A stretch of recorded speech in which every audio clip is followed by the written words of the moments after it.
Windipop. I haven't thought of her in 10 years.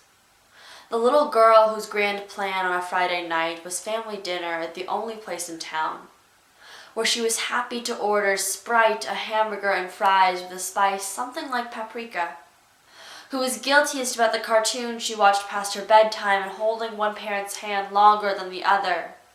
Her mother imagined the word as a way to preserve innocence while having a jolly good time saying it.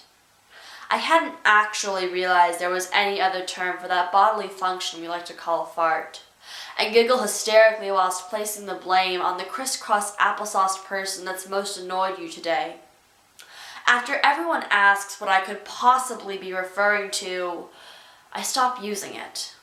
And there designates where that little girl died sometime when I begun giving a crap. This poem is one I found very difficult to write, and it was on this particular day where the poem itself wasn't coming out. Nothing poetic or lyrical was coming out of my pen or mouth. It was more of just, here's some prosody that you might have passed as a poem on a pretty bad day where your eyesight's not working out too well.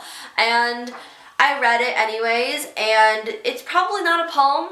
It might not qualify for National Poetry Writing Month. It doesn't really fall under the rules of prose either, so let's just go with it.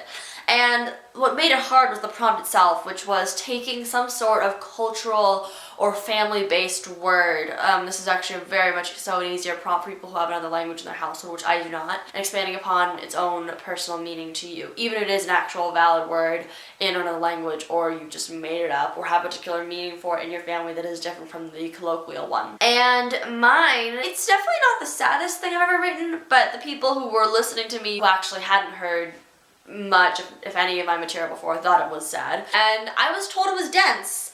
I don't think it's that dense. I hope you guys are having a fantabulous National Poetry Writing Month. Keep calm, write on, and I'll see you in a video very soon. Goodbye. If you enjoyed this video, like, comment, and subscribe. All my social media is at SLSBooks.